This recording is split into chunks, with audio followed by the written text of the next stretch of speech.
ద్వితీయోపదేశకాండము 18వ అధ్యాయము.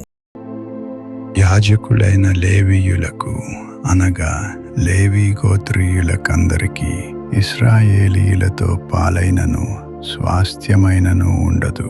వారు యెహోవా హోమద్రవ్యములను తిందురు, అది వారి హక్కు. వారి సహోదరులతో వారికి స్వాస్థ్యము కలుగదు. యెహోవా వారితో చెప్పినట్లు ఆయనే వారికి స్వాస్థ్యము. జనుల వలన అనగా ఎద్దుగాని గొర్రెగాని మేకగాని బలిగా అర్పించు వారి వలన యాజకులు పొందవలసిన దేదనగా కుడి జబ్బను 2 దవడలను పొట్టను యాజకునికి ఇయ్యవలెను. నీ ధాన్యములోను నీ ద్రాక్షారసములోను నీ నూనెలోను ప్రథమ ఫలములను నీ గొర్రెల మొదటి బొచ్చును అతనికియ్యవలెను. నిత్యము యెహోవా నామమున నిలిచి సేవ చేయుటకు నీ గోత్రములన్నిటిలోనూ అతనిని అతని సంతతి వారిని నీ దేవుడైన యెహోవా ఏర్పరచుకుని ఉన్నాడు. ఒక లేవీయుడు ఇశ్రాయేలీయుల దేశమున తాను విదేశిగా నివసించిన నీ గ్రామములలో ఒకదాని నుండి యెహోవా ఏర్పరచుకుని స్థలమునకు మిక్కిలి మక్కువతో వచ్చినప్పుడు అక్కడ యెహోవా సన్నిధిని నిలుచు లేవీయులైన తన గోత్రపు వారు చేయునట్లు అతడు తన దేవుడైన యెహోవా నామమున సేవ చేయవలెను. అమ్మబడిన తన పిత్రార్జితము వలన తనకు వచ్చినదిగాక అతడు ఇతరుల వలె వంతు అనుభవింపవలెను. నీ దేవుడైన యెహోవా నీకిచ్చుచున్న దేశమున నీవు ప్రవేశించిన తరువాత ఆ జనముల హేయకృత్యములను నీవు చేయ నేర్చుకొనకూడదు.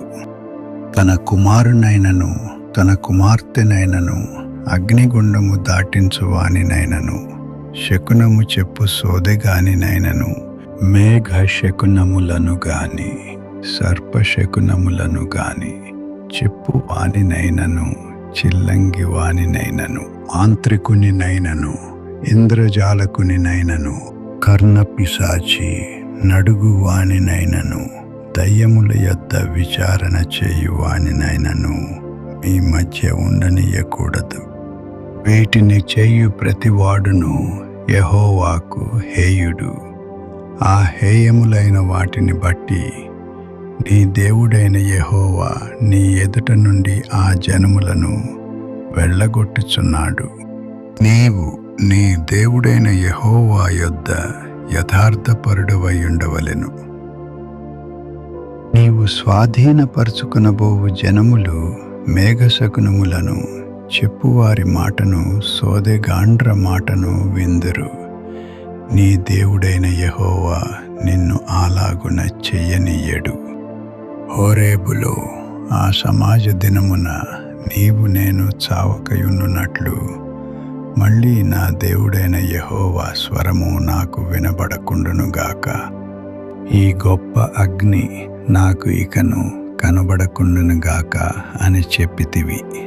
ఆ సమయమున నీ దేవుడైన యెహోవాను నీవు అడిగిన వాటన్నిటి చొప్పున నీ దేవుడైన యెహోవా నీ మధ్యను నా వంటి ప్రవక్తను నీ సహోదరులలో నీ కొరకు పుట్టించును.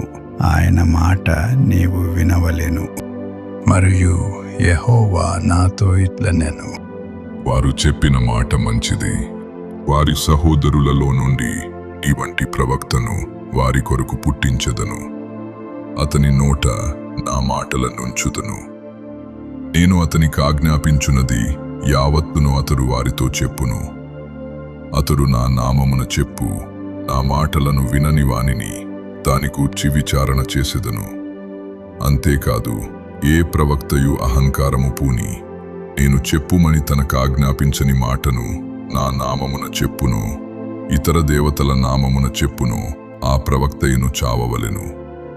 మరియు ఏదొక మాట యెహోవా చెప్పినది కాదని మేమెట్లు తెలిసి కొనగలమని మీరనుకునిన ఎడల ప్రవక్త యెహోవా నామమున చెప్పినప్పుడు ఆ మాట జరుగకపోయిన ఎడలను ఎన్నడును నెరవేరకపోయిన ఎడలను అది యెహోవా చెప్పిన మాట కాదు.